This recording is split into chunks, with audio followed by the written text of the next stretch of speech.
আমরা অনেকেই হয়তো জানি না যে কাঁচা পাকা বড়ই দিয়েও কিন্তু অনেক সুন্দর এরকম ম্যাশড আচার বানানো যায় এবং সেটা সংরক্ষণ করা যায় 1 থেকে 1.5 বছর এবং তারও বেশি সময়।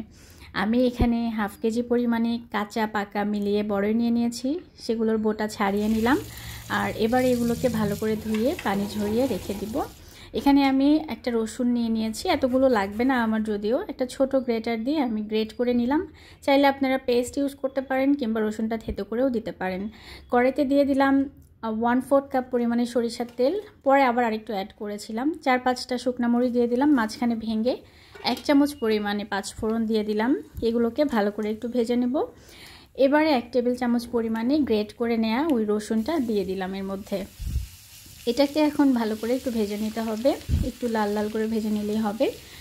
দেখতে পাচ্ছেন যে এরকম ভাজা হলেই কিন্তু হয়ে যাবে।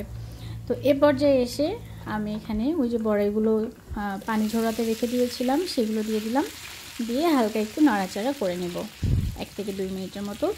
নাড়াচাড়া করে নেওয়ার পর এখানে আমি দিয়ে দিচ্ছি 1 চা চামচ পরিমাণে লবণ। এটা আপনারা স্বাদ মতো ব্যবহার করতে পারেন, ঝালের পরিমাণটাও স্বাদ মতো দিতে পারেন। 1 চা চামচ পরিমাণে লাল মরিচের গুঁড়া দিলাম আর হাফ চামচ পরিমাণে দিলাম হলুদের গুঁড়া। এবারে এগুলোকে ভালো করে আমি একটু মিক্স করে নিচ্ছি।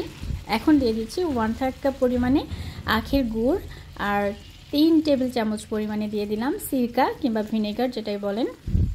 এবারে এগুলোকে আরেকটু ভালো করে মিক্স করে নিচ্ছি, এপাশ ওপাশ উল্টে মিক্স করে নিচ্ছি। দেখেন বড়াগুলো কিন্তু আস্তে আস্তে ফাটা শুরু করেছে।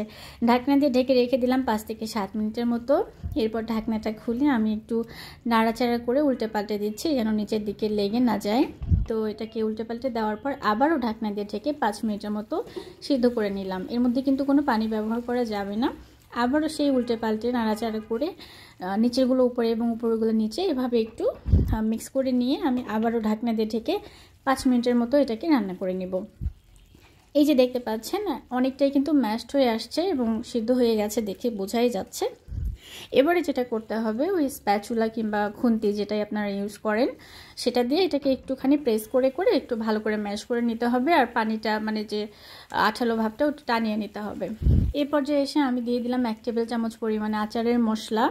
এই মশলাটা আমার রেডি করাই থাকে, আপনারা পেয়ে যাবেন আমার পেজে, ভিডিও সেকশনেই আছে। তো আবারও 1 টেবিল চামচ পরিমাণে আমি মশলা অ্যাড করলাম। টোটাল 2 টেবিল চামচ পরিমাণে মশলা আমি এর মধ্যে অ্যাড করেছি। এবার এটাকে শুধু টানিয়ে নিতে হবে এবং টানাতে টানাতে দেখবেন যে এটার কিন্তু কালার চেঞ্জ হয়ে আসবে। এই যে এখন দেখেন অনেকটা লাল লাল হয়ে আসছে, এটা আরও লাল হবে এবং শেষের দিকে গিয়ে দেখবেন যে একটু আঠালো আঠালো হয়ে যাবে, তেলটা গা থেকে ছেড়ে দেবে। ঠিক এ পর্যায়ে এসে দেখতে পাচ্ছেন যে তেলটা কিন্তু ফেনা ফেনা হয়ে যাচ্ছে এবং আচারটা কিন্তু অনেকটা আঠালো হয়ে যাচ্ছে। তো আপনারা চাইলে এটা কিন্তু একটুখানি রোদেও শুকিয়ে নিতে পারেন একদিনের মতো, চাইলে নাও দিতে পারেন, তাতেও সমস্যা নাই, কারণ এখানে পর্যাপ্ত তেল আছে আর ভিনেগার দেওয়া আছে, আচারটা নষ্ট হবে না। তো এই যে দেখতে পাচ্ছেন খুবই লোভনীয় বড়ইয়ের আচার, কাঁচা বড়ইয়ের আচার, যেটা কিনা শুকনো বড়ইয়ের আচার কেউ ফেল করবে। এটা খেতে খুবই সুস্বাদু, আপনারা এটা ট্রাই করতে পারেন।